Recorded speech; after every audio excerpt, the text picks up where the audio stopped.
Peter Sibner, welcome to Sports Management Podcast. Thank you very much. It's a pleasure to be here. It's my pleasure to have you on the podcast. For those who might not know who you are the president for Everysport Media Group in North America and also responsible for Eliteprospects.com. So how does a guy from a small town in Sweden go from being an insurance sales guy to working in hockey in Florida? Yeah, I had a couple of there were a couple of jobs in between. So no, but hockey has always been my passion ever since I grew up in Ridderholms Ishall, basically surrounded by the game at all times. I've always loved hockey. I never turned into much of a hockey player, but my passion for the sport was always really high. And I really don't know, to be honest. I sort of slipped into Everysport Media Group 12 years ago. At the time, I had been working in management consulting. I was working in recruitment and staffing at the time. And I started writing hockey columns for one of our hockey websites back then, just a volunteer gig, just because I've always loved writing. I worked as a journalist when I was in my teens. And media and hockey was always just two big passions of mine. So, one thing led to another, and before I knew it, I was running Eliteprospects and Hockeysverige.se at the time. So, got me into Everysport Media Group, a pretty small publishing company back then. But I instantly saw the potential for Eliteprospects, obviously a huge international potential. And that's what I've been working ever since to realize. And here we are 5 years ago. It took me all the way to the United States. We needed an office over here, boots on the ground. And I picked Tampa because Florida is an emerging hockey market. Yeah. And I'm sure there are people who doesn't know what is Eliteprospect. If you are into hockey, you know what it is. But for those who might be interested in other sports, can you just give a brief what is? It's the world's largest database for hockey players. We have over 1 million hockey players in our database. Some of them a lot of them are retired and expired and dead by now. But a lot of them are still active, and it's basically it's an encyclopedia of hockey. It's kind of like the IMDb or the Wikipedia for hockey, if you will. 1 million hockey players in the database. We start adding hockey players who play at basically any level, any organized level of hockey. You will likely get added to Eliteprospects when you're about 14 or 15 years old, and then we track your entire career until you retire, basically. So whether you play U16 hockey somewhere in Sweden, or if you play in the NHL, our goal is to have your entire career profile. And I mean, it's become such an important tool, right? Because in the beginning, it started small, obviously, as everything is doing more or less with some stats of players. And now, I mean, it's the ground for scouting players from other markets. You're checking, their stats on Eliteprospect before you might bring them over to your team. So it's become really valuable for many different people. Yeah, definitely. And it didn't start out as a statistical database at all. Johan Nilsson, who is still with us, who is still running the database, he started the website while he was still in high school back in Kalmar in 1999. And originally it was just a website that covered, had articles on Swedish hockey prospects in English for an international audience. And, those were the days where HF Boards was kind of the big chat forum for hockey. That was way before social media or anything. And Johan was able to put together quite the following, and eventually he started adding statistics from Swedish prospects playing in the Swedish leagues, and then it kind of just snowballed from there, and more volunteers reached out to Johan wanting to help out with a database. He got more scouting reports coming in, and about 5-6 years after he started, it was all statistics and no articles. Now we have sort of gotten back into the content swing of things again. I mean, we provide hundreds of scouting reports on top prospects every year. We put out our own draft guide. We got our own fantasy guide. So I mean, the scouting profile content is definitely back on the agenda for Elite Prospects. But what we're known for is obviously the database. And as you said, 1 million, over 1 million registered players, but also now it's over 300,000 members, 20,000 something paid subscribers, I read. So it starts to, and through advertisers, so it starts to generate the revenue as well. Yeah, I mean, obviously with that growth, comes financial growth. And when we launched EP Premium back in 2018, we knew that we had a strong category of fans that would be willing to pay for a subscription service. So we added more features, a lot of them targeting hockey fans, basically, such as, bookmarking players, advanced stats filters, advanced search options, things like that. But it really took off when we started adding features for active players, like the EP Verified. And so now I would say over half of our subscribers are active players or parents appreciating the value of looking good online to further your hockey career, basically. So the dynamics for Elite Prospects have changed a little bit, but obviously with 20,000 plus paying subscribers and 1.5 million unique visitors a week, it's quite the product financially right now. It's a big part of the Everysport Media Group portfolio as of right now. Exactly, because Everysport Media Group is interesting as can you call it an umbrella company, I guess? And because they have also in paddle, they have in some horse riding, I think, sport, horse, equestrian, and now of course hockey. So they have we're basically rooted in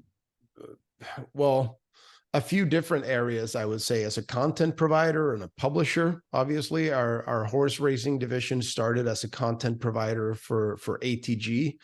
And we have recently sold Hockey Sverige, Fotboll Direkt, and a couple of other websites. That was the main component of our publisher portfolio. So I guess now another foundation for Everysport Media Group is sports data. We have been putting together sports results and sports standings for Swedish newspapers for the past at least 15 years. So that's another key component of Elite Prospects as well. So sports data, I will say right now, is taking over from publishing as the number one driver for business in Everysport Media Group. But yes, it is an umbrella company. We work across many different sports. We have many different products, business to business, business to consumer. So yeah. How much, since the data, how much is Elite Prospect in, like, how big part does it play in Everysport Media Group? How big part is it? Well, over the last year, Elite Prospects represented nearly a third of the revenue in Everysport Media Group. Yeah, that's a lot. So, and it has grown exponentially since I left for the US back in 2018, and it has grown by about 1,000% since revenue, almost 800 to 900%. Yeah. So Everysport, but also obviously, we're reinvesting just about everything back into the website. I mean, Elite Prospects we have built a brand new API. We are working on a brand new deployment to run a new technical backbone to run all our website. We've kept expanding on features, and we have invented a lot in our content strategy. So the good news is, while we are organically profitable, we reinvest just about everything back into making the platform better, because we are nowhere done yet. That's for sure. I heard some rumors today in the office about a new app coming. Is that something you can confirm? Yeah, I can't really confirm anything at this point. Elite Prospects is a very complex database. It entails so much information. It has so many features, so much to pack on just one screen view. So it is a difficult project for an app, but we are definitely looking to get an app done. But there are some things that needs to be taken care of first. So you probably shouldn't expect it in 2024, but it's definitely on my priority list to make sure that we get an app at some point. We did have one a few years back, but had to discontinue it. And we really want to get an app out there sooner than later. So in your role as president, what are you responsible for? How's the day-to-day for, if we focus on the elite prospect now? Well, recently we put a lot more management efforts into elite prospects. Obviously, with elite prospects becoming a more significant part of the company, we have expanded our marketing division over in Stockholm has grown by a lot this year.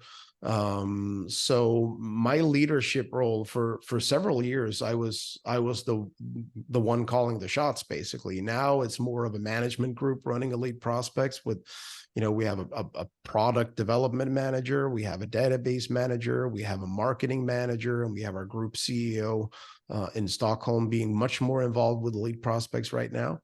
But for many years, I was basically spearheading all the business development efforts at Elite Prospects by myself.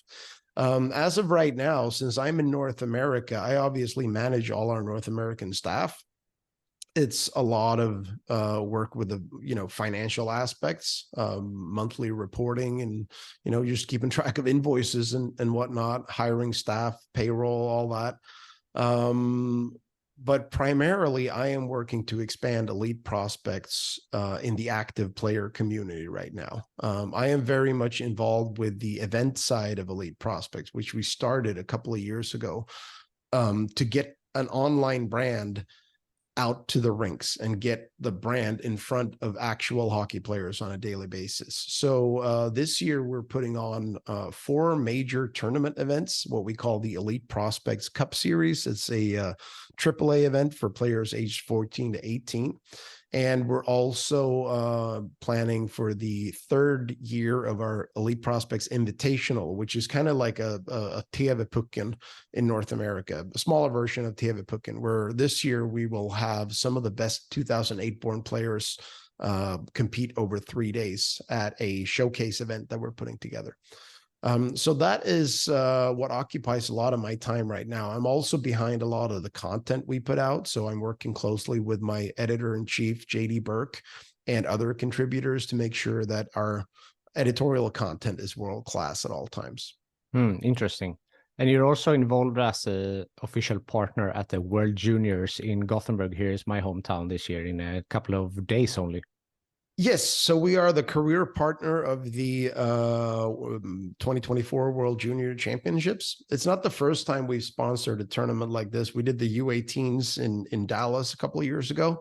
But obviously with the World Juniors now returning for the first time in about, I think, 10 years to Sweden, we saw this as a good opportunity to really showcase what Elite Prospects is and what strong of a brand we have become in hockey circles. So we are one of the sponsors at the tournament, and we are the official career partner of the Swedish Hockey Federation for this tournament. So what would you like to get out of this partnership the most? Is it awareness? Is it the more registered players? What is the goal with this partnership? It's a combination of many things. Obviously, for us, being on the boards at Scandinavium and Frölunda for the tournament is big because, brand recognition. Elite Prospects is a very, very well-known brand, definitely among Swedish hockey supporters, but there are still places in North America where we can get much, much higher awareness. So we haven't really become a household name in North America as we have been in Sweden for many years. So there's still a lot to do in terms of just getting our brand out there. But also as a way to showcase some of the many of the new features that we have that are sort of career oriented. If you want to look good on, if you look good on Elite Prospects, you will help your hockey career.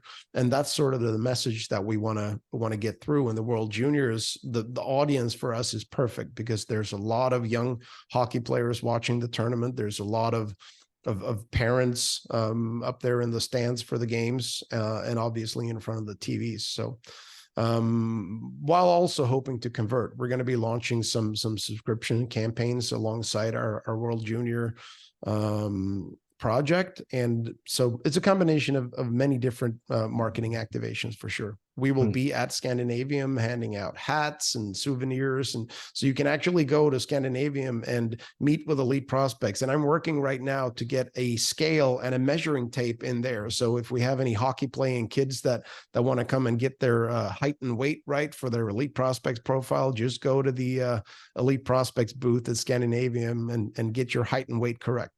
That's a good one. Also, do you have a photo booth? Because that's they need to take new headshots, or maybe you want from the ice live pictures. We are looking into doing that as well. Yes, Oh.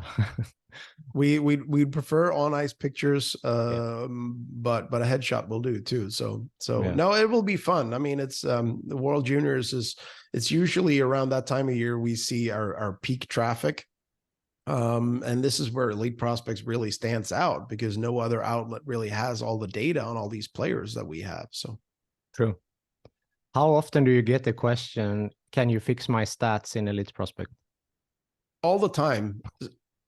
Obviously now being the father of a hockey player and also coaching, I'm coaching travel hockey, I'm coaching high school hockey over here. So yes, I do get that question a lot. And I also get it all over the place. You know, it's not just young hockey players. It's, you know, I run into a guy at a bar who has played hockey. He's like, oh, you're missing a season that I played in Canada in 1998. Can you fix that? So there's been a lot of that, and it's great. That's exactly what I want. So yeah, it's funny, and also, I mean, it means that they're invested, right? They're using the product, so it's a good sign. Yeah, definitely. Yeah. Before leaving the World Juniors, what's your predictions for this year? Who's taking home the gold? Well, the world it's always a very difficult tournament to predict. Obviously, there are some star players that could have been playing for US and Canada, but are already lighting it up in the NHL. But that goes for Sweden too. I mean, Leo Carlsson could have played in the tournament. No way they will let him play it. But you know, given the setup right now, I actually think the Swedish team is in a pretty good position to play the tournament on home ice. I think will help because the boost will be massive from local fans. I'm still a bit bummed that we didn't win in Malmö back in 2014 when we lost to Finland. That was tough. So I think this is the year for Sweden, to be honest. That's going to be my number one bet. Does it have anything to do with the ice size as well? Playing on big size, coming from a little bit, yeah. But you know, Team USA and Team Canada, they've proven that they can win on the larger ice surface as well, obviously. So, but yeah, I mean, I think this is definitely a good year. 2004s and 2005, some really good hockey players coming out of Sweden from these age groups, and a unique home ice advantage. So yeah, that's my prediction. Let's see. Let's talk about a little bit about you and your career and how you started. In the intro, I mentioned that when you said also you're from Rydaholm, a small town in Sweden. So how did you get into sports in the first place? And as we said, you worked in insurance. So a little bit your career journey up until today. I was actually a much better golfer than I was a hockey player. So I studied marketing and communications and finance in Växjö, went to the university there. And after a couple of years, I got really bored, took on an opportunity to go and move to Spain to work for Ving Golf as a tour guide for golf travel. While also trying to work on my golf game. So at that age, 19, 20, I still thought I'd be able to make it among the pros. So I'd say my prime passion there was golf, and that took me across the world. And I never made it back to the university, to be honest, because it landed so many good connections that I ended up with a job working the Danish and Dutch markets for a management consultant company called Universum, an employer branding research company. So So that was my college dropout. Basically, I started there in 2002. I built up the Danish market. I built up the Dutch market, and eventually, after a couple of years, I moved to the United States and worked over there for about a year, building up our market in California and state of Washington. So I was traveling a lot, working in management consulting, but somehow ended up back in Sweden in 2006 when one of my former bosses asked me to get on board with one of the startups he was working on. And that got me into recruitment and staffing, which was, it was new to me, but it was also something I had been near doing employer branding consulting for many years. We built that company from scratch to over 100 million in turnover in about 4 or 5 years. So that was a really interesting journey. And I stayed with that company until 2011 when I got hired by Everysport Media Group. So I've only had like 3 proper jobs in the past 20 years, and I've been doing this now for about 12. So yeah, but still seen a lot of the world in only 3 jobs. Definitely, yeah. It was definitely interesting. Working in sports had always been a dream job for me. I always saw myself, as a young kid, I saw myself working for like the PGA Tour or the NHL or an NHL team. But I always had that, I was working as a reporter, local news reporter when I was 16, 17. I was always a pretty talented writer. So that's what got me back into media, back into sports media. And I will say that, if anything, it's my passion for really good content and really good sports journalism. That's what got me on board with Elite Prospects. And that is something I still carry to this day, the passion for really good media production. Interesting. So you said now that you live in the States, you live in Tampa. So what are the biggest differences if considering like working in the States versus when you worked in Sweden? It's a difficult question to answer. What makes Elite Prospects very different from any other company, I think, or not any other company, but most other companies, is that everyone working at Elite Prospects is super passionate about hockey. We are all basically living our dream. So I don't think there's a good comparison to be made, really, because, with my staff, I don't ever have to doubt that they are working, because everyone loves this so much that we are basically living and breathing Elite Prospects 24/7. But obviously a lot of things are different. One thing that's really different is the makeup of youth hockey in North America versus Sweden. I mean, everything in youth hockey is just different here. It is so much more expensive. It is so much more competitive. There is so much less patience. Everybody is a lot more, focusing on their individual growth than their success as a team in general, I'd say. So that is definitely different. And the economics behind youth sports in America is just so different. I mean, over here, it's not rare for parents to spend at least $15,000 a year for their kid to play hockey. And of course, in Sweden, that's just, unheard of. So yeah, that's a big difference. And also I heard from friends and colleagues being over at the States, one colleague in particular was seeing a practice, and there was one kid who had a different color on the jersey. And then in Sweden, that means maybe you have been injured and you shouldn't body check this guy. But in this case, it was like the guy with the poorest performance from the day before or something like that. They really highlight that. So you don't want to be the guy in the, let's say, yellow shirt, or, that wouldn't fly in Sweden as well, I feel. No, I mean, it's definitely a little different, but it's also similar. I mean, I think USA Hockey is doing a really, really good job with talent development.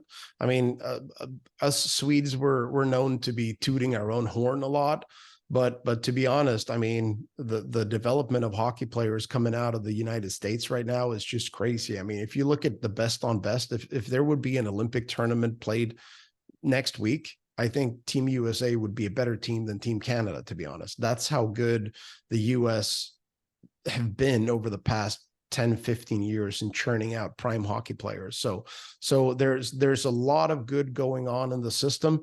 It's just very different from what we're used to in Sweden. But if anything, Sweden is going more in that direction as well. So yeah. And life in general, I've heard in different interviews they speak that you feel like you feel very at home in the American culture. yeah, I guess I was born in the wrong country, I guess. I mean, the US is always, it's always felt like home to me ever since I first came here when I was like 10 years old. I was like, this is what I've been, this is where I should live.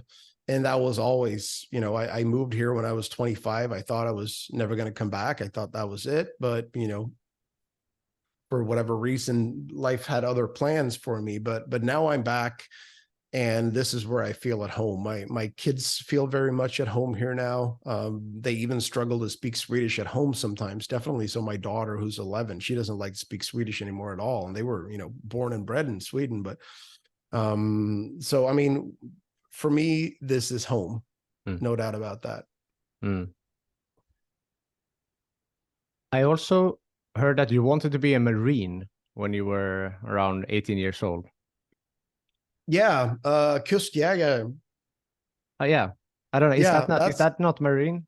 Just for the well, I guess you would say I'm not really sure, but I guess it's the Marines. Yeah. So I went to the men's thing, the draft or whatever you call it, looking to do that, and I passed all the requirements physically and everything. So that was all good, and that's what all the cool boys would do back then, right? That was how you did your military service. And I wanted to do that, but turns out I didn't hear very well. So I was actually put in the reserve and couldn't do my military service at all because I had a 10% hearing loss on my left ear, probably from getting checked to the head while playing hockey. So my military career never took off. Probably a good thing, because I probably would have stayed there. I don't know, but no, no military career for me. And now I guess it's too late. Yeah. And the hearing deficiency was nothing you have noticed before? That was not really. It was just like ultra high frequencies that I couldn't hear. My wife says that I can't hear shit anyway. So I don't know, maybe it's still ongoing, but it's not something that affects me on a daily basis, really. Maybe you have selective hearing. Selective hearing, definitely, but that is more so it's a conscious decision, not so a deficiency. Also, as we talked about, you have done a lot of things in your career, and you seem to be more of a generalist than a specialist. Someone said that you're multi-talented, you're an entrepreneur, you're a hunter, you're a troubadour, you're a travel guide, a chef, car enthusiast, obviously a hockey fan and working in hockey. So would you also say that you're more a generalist than a specialist? Yeah, I guess you could say I can do a lot of things decently, but I'm not really good at anything. No, I guess you can say that. I've always had a hunger for trying new things, honing my skills. All these things you mentioned are still like big hobbies of mine. I love hunting. Of course, I don't do much of it now in Florida. Unfortunately, that's the one thing I miss about living in Sweden, just being out in the woods and just not talking to anyone for hours. I love cooking. I love building stuff. I'm actually a decent carpenter, I guess you can say. So I just like to, whenever people tell me I'm not good at something, that's when I want to try that. Like when I was a kid, people always said, man, you can't sing. Your singing voice is horrible. And I had no ear for music. So I decided to learn how to play the guitar. And now I can at least get by, and, I've played some gigs in front of people. So I can play and sing the guitar better than most people now. So yeah, a generalist, I guess that's the word for it, for sure. Is that a trait that you would say that you have, that you don't, if someone tells you can't do it, you need to prove them wrong? Yeah, it's one of it's definitely strong in me, that feeling of, oh, you telling me I can't do that? Well, give me 6 months and we'll talk. Does So that yeah. happen a lot in business as well? That you see someone says that a project can't be done, or this app can't become reality, or this project or this, and then you want to prove them wrong? Yeah, I mean, I'm an optimist rather than a realist most of the time. So as far as I'm concerned, everything is doable if you put the effort and the talent into it. So yeah, no, I don't like the word no. I see. I mean, this must come in handy also for Everysport media group, considering that they have a wider range. It's not only hockey, as we spoke about before. It's golf, it's horse riding, and so forth. So having this opportunity to do many things well instead of doing one thing excellent must come in very handy for you. Yeah, I mean, of course, now the last 6 years I've only been doing elite prospects basically, but yeah, I mean. And that's something I pride myself in from a career standpoint. I'm not afraid to dig in. Like if we're moving to a new office, I will be driving the truck and I will be carrying the boxes and I will hang the paintings if I have to, right? You know, and I can help out with business development. I can run the finances if I have to. So you know, having that multi-skill approach, I think, has been very good for me, working primarily in small companies as I have been doing throughout my career. That's where I like to be. Leading from the front, that's what I hear from that. Exactly, also. yes. So Exactly. how would you describe your leadership style? Well, it requires a lot of passion. I'm probably not a very good leader in a group where people aren't passionate about what they're doing. I'm probably not one of those guys to straighten up a dysfunctional sales team by being military like and just hard and tough. That's not me. I work better when everyone is working towards the same goal just by default, and I can help optimize basically the talent and skills within each organization. I'd say that's my identifying talent and let everybody shine doing what they love. That's the basis for my leadership, I would say. Interesting. I think that's more of a modern leadership. This more hierarchical leadership, I think, might be, of course it still exists, but it might be a little bit more from in the past. Yeah, and it works in the context of elite prospects, as I said, because everyone is as passionate as I am about this product. It might not work if we were selling office supplies or, you know, Dunder Mifflin Paper Company. I probably would not be a very good leader at a company like that. So, but I've been fortunate throughout my career to work on in either really interesting startups with really good people, or working with really interesting and unique products like the Universum Research or now Elite Prospects. So I haven't had to deal with that yet. Maybe you would have. I could probably not sell something I didn't believe in. Yeah, I get that. Maybe your leadership style would be different if you would have become a Marine there a couple of years ago. It could certainly have been useful for me, definitely. And I would also be much better at making my own bed. So, okay. That's one of the things that you don't listen to when your wife tells you to make the bed. Yep. I'd say I'm domestically challenged for all my cooking skills and building skills. I don't see mess and dirt around the house. I'm so focused usually on working that I don't really pay much attention to that. I forget to walk the dog. I sometimes leave my dog in the car. That's happened a couple of times these last couple of months. I forget to pick up the kids, you know, but hey, do what you love and never work another day in your life. That's what they say. So a couple of, I don't know, call them fun facts that I found doing some research. You've really done your research here. I really got to say, this is impressive. Thank you. I pride myself on that. Try to, you know, find as much as I can. So during the hurricane in Florida, September 2022, obviously, like, you know, a tough time and the people were afraid and scared. But you went out and bought some essentials that you needed for the house, and two of them being beer and snooze. I found that very funny. That was the thing that you went for, like among the first things. Well, that's a list. I couldn't live a day without my snooze. And if I'm going to get stuck at home for, you know, several days or up to a week, I definitely need to have some beer there to take the boredom out of it. Imagine being in a house in Florida where it's 38 degrees Celsius, there's no power, kids are annoyed, there's no iPads working, no TV, no radio, no nothing.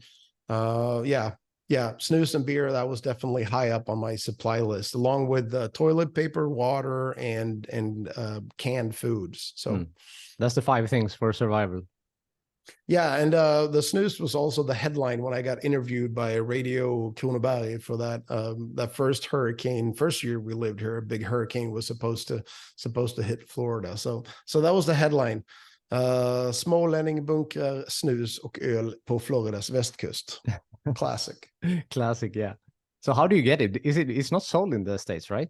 You need to. No, but you can order it. Okay. You can order it from several outlets in Sweden. It's perfectly legal to import it to the US. So it's actually when I go to Sweden now, I actually bring snus that I've ordered to the US because it's actually cheaper here. Yeah, yeah. Now everything is cheaper in Swedish with a weak crown, so you should buy everything from here now. Yeah. It's been a good couple of years, that's for sure. Yeah, it's reversed when you live here. Everything's expensive. Yeah. We haven't seen a whole lot of Swedes over here the last couple of years. First the pandemic, and then the financial crisis, and a plummeting Swedish krona. So yeah, it's been very sparse with Swedes over here. Indeed.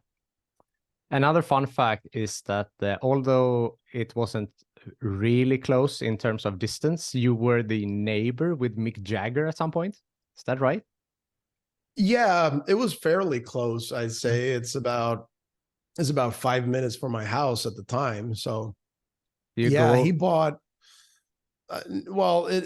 He moved into something called the Lake Club, which is a very, very high-end community here in Lakewood Ranch. And it made big local news here when he bought that house. And I actually don't think he bought it to plan to live there much himself. I think it was actually him and his wife buying it for her parents or something like that.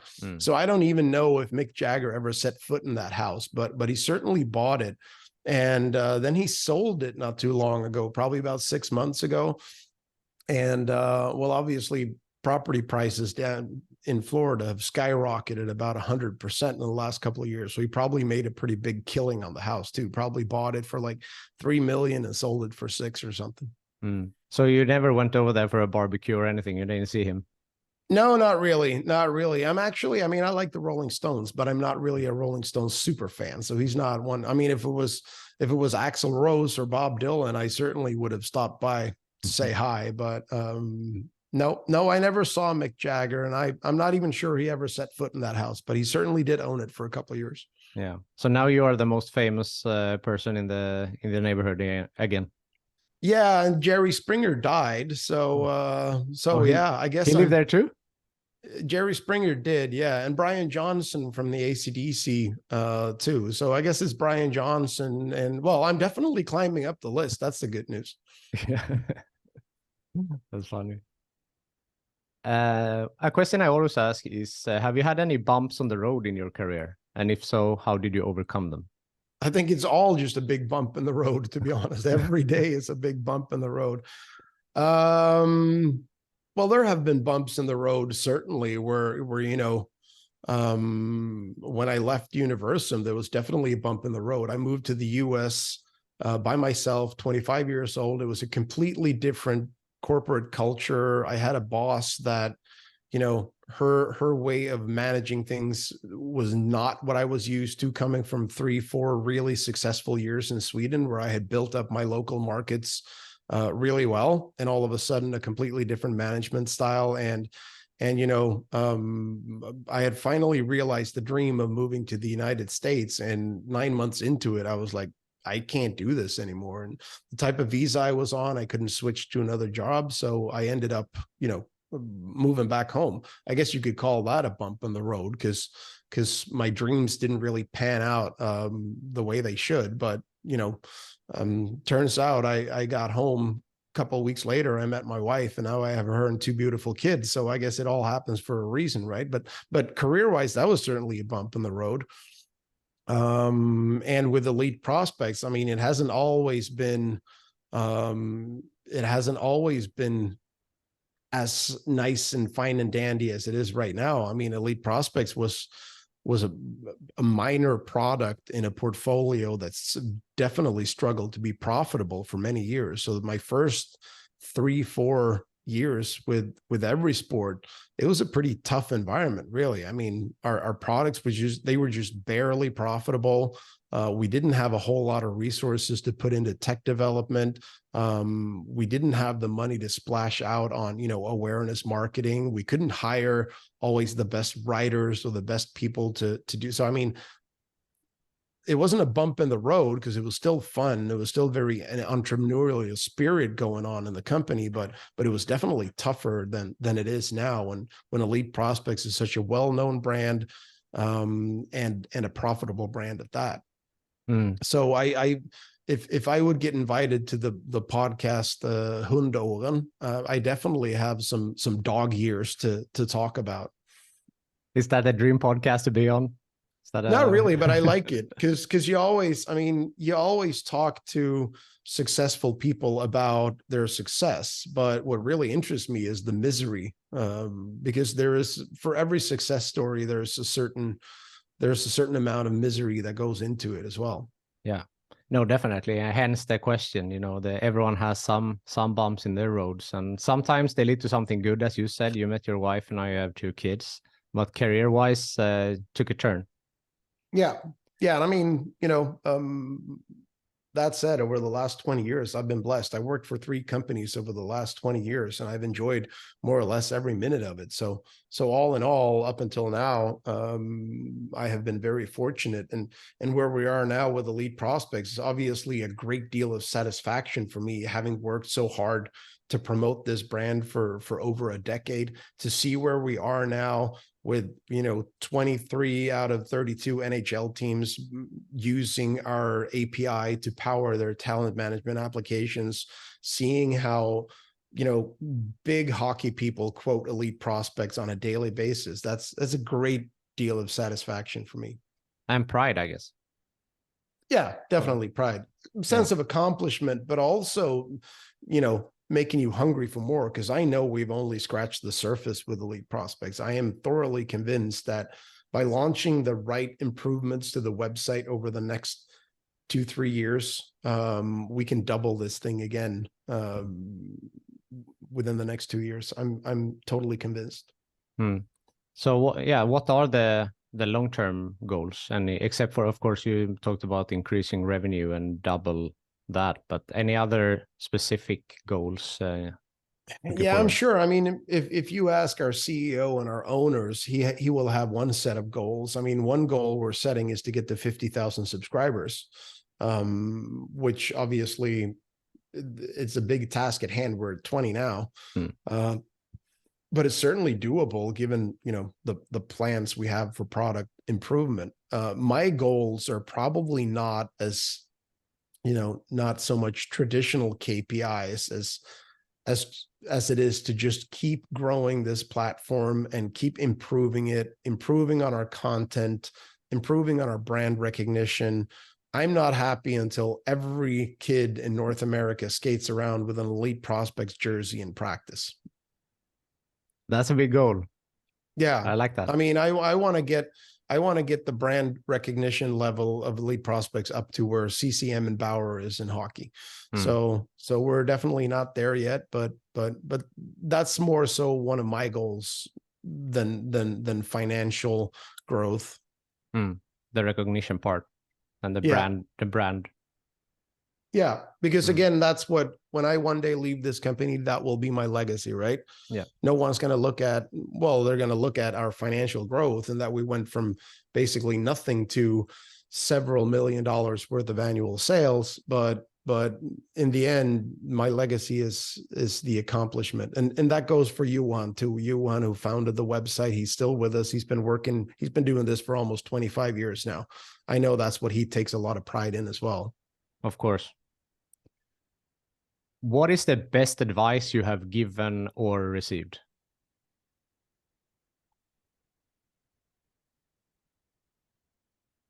Oh man, you put me on the spot there. That's a tough one. Yeah, I'll say the best advice I have been given is to take the time and slow down and make sure that everybody is on the same page as you. And that has taught me a lot of being a manager, managing people. I can sometimes, just go off at 180 miles an hour in one direction, leaving other people in the dust because my mind is already way ahead of where we are. And so I think that has made me way more efficient learning to make sure that everybody is on board with what we're doing. Yeah. And one of my bosses told me that about 15 years ago. Peter, you need to slow down and make sure that the trailer is still connected to the truck here. If not, we're not all going to get there as a team. So that has been a good advice for me from a career standpoint. The best advice I've ever given, I think, is enjoy what you're doing. And if you don't enjoy what you're doing, do something else because, hey, life is short, right?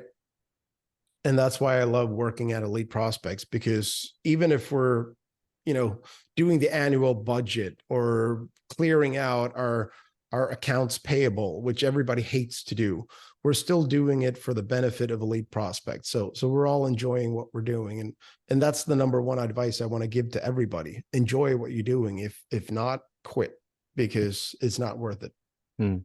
Yeah, it was so funny that you said that, because I thought about that as well, that both of those advice ties up to what you said about Elite Prospect. It's you're one team, you're working together, and everyone is passionate, everyone is enjoying what they're doing. So, I mean, that must be such an important part and one of the reasons for the success as well that Elite Prospect has had.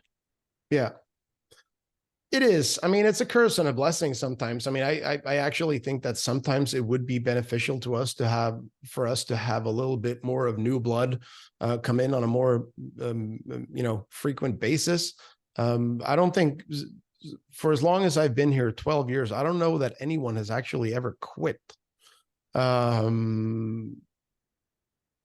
yeah, I mean, it certainly helps. And it's the one common denominator that we have. It's a very diverse group of people working with Elite Prospects. We have all kinds of different personalities and interests and backgrounds and whatnot, but our passion for hockey is what unites us. And that is a big goal of mine, is to maintain that as we are now growing. We're hiring a lot of people that don't come from a hockey background. I need to make sure that they are as passionate about Elite Prospects as the hockey buffs that I always hire. So yeah. We are closing in on time here, but is there something I haven't asked you yet that you want to mention? No, I mean, your research was thoroughly impressive here. So you put me on the spot a couple of times with things I wasn't expecting that you would know about me. So I think you pretty much covered it all. Awesome. I appreciate that. So the last question I ask everyone is, who from your network do you think would be a good future guest for this podcast? I would say our CEO, Hannes Andersson, Everysport Media Group CEO, Hannes Andersson. He has, I really enjoy working with him. I've been working with him now for 6-7 years. A really good leader, strong visionary, smart guy. He's younger than me, but very experienced business leader, and he has been able to navigate Everysport Media Group through a lot of difficulties. Talking about bumps in the road, obviously, we've all read about Paddle in Sweden, and how that was a very difficult phase for our company, but we have worked ourselves through that. We're a profitable company, and Hannes has a big part in that. So it's not sucking up to the boss or anything, but I would definitely recommend you have him on the show. Yeah, that would be a great episode. Really interesting. Peter, thank you so much for taking the time to be on Sports Management Podcast. My pleasure, Marcus. Thank you so much.